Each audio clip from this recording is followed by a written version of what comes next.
C'est vrai qu'on n'a pas entendu de chanson à répondre ici depuis longtemps, je pensais. Ouais, ça manquait. La chanson à répondre est à répandre. Ah voilà.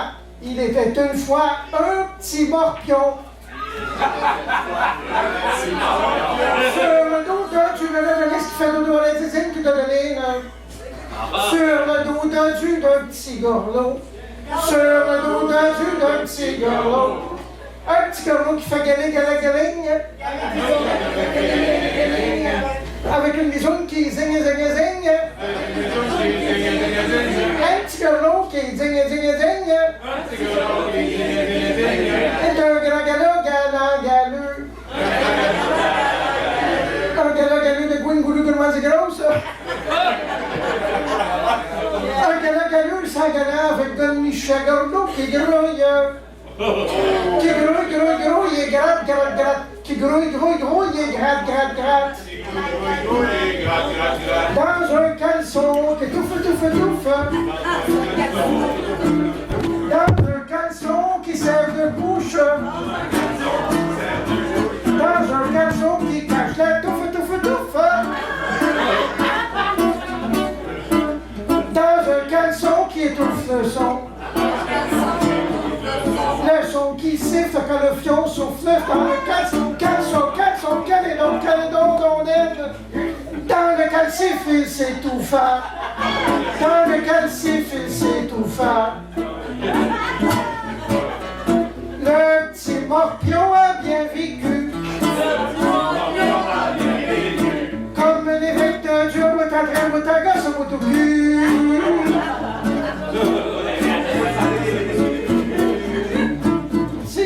Le petit morpion a bien vécu.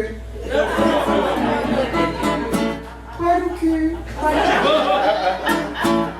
Je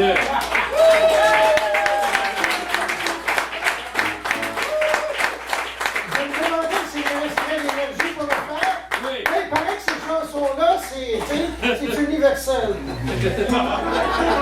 Alors, le prochain texte, c'est sur l'idée. Surgissant dans le cerveau, tel un éclair sur le damier céleste, l'idée est une étincelle, furtive, fugace. Elle repart parfois, sitôt arrivée, sans demander son reste. Et si elle n'est point notée, c'est le visa à lire seulement pour le néant. L'idée étincelle, déclenche, amorce le processus de création, quel qu'il soit. L'arrivée d'une nouvelle idée éteint celle qui la précédait, un peu comme l'occupation d'une case aux échecs. Élimine le pion qui s'y était posé précédemment. L'idée, c'est un marathonien qui part en flèche, mais dont on ignore la destination. L'idée est un nowhere, un no man's land qui a pour capitale l'inconnu et d'innombrables lecteurs potentiels. Poème précédent. Vous n'avez pas idée comme j'ai dû faire vite pour écrire le poème précédent. Il m'a fallu saisir au vol l'éphémère. L'idée est comme une flatulence, comme un gaz qu'on tenterait d'immobiliser. Coucher du gaz sur papier, c'est jouer avec le feu. C'est risquer de consumer la matière grise, d'enflammer l'imagination et danger, d'engendrer une autre idée. C'est dangereux, les idées. Le Parti libéral est contre ça. Ainsi, quand un auteur vous dira « Pour moi, écrire, c'est un pet », pensez-y 2 fois avant de vous boucher le nez. Laissez vos scrupules de côté et exploitez-la tout de go. Sinon, tout comme la flatulence, elle risque de se gâter et de produire le résultat navrant que vous connaissez. L'ennui, c'est que dépourvu d'identité, l'idouille a beau venir de loin, on ignore si c'est une nouvelle immigrante ou si son visa a souvent de fois été estampillé. Mais estampillé que de recycler les idées, tout aspirateur aspire à créer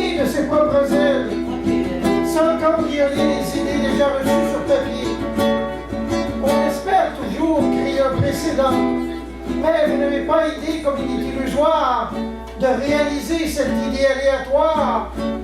Et puis après, il faut de la suite dans les idées.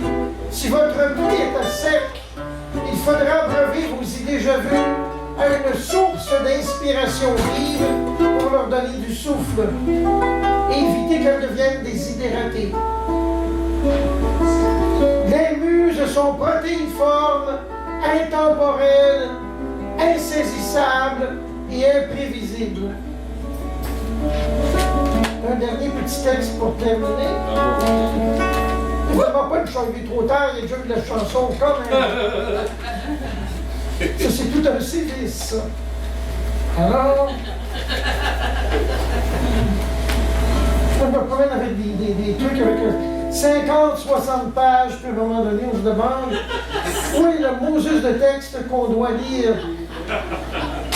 Et bon, c'est un texte court en plus. C'est une silence. Enfin, non, ta gueule, tu sais, c'est écrit silence.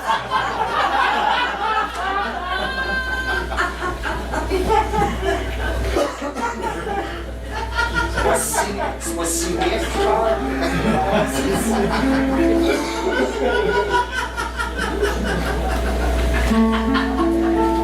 Se cache où ce maudit texte-là? Ah! L'entre-deux. Riez tout votre sou. Si vous saviez comme parler me pèse. Le silence est si rare. Le silence est si bon. Pardon, d'ailleurs.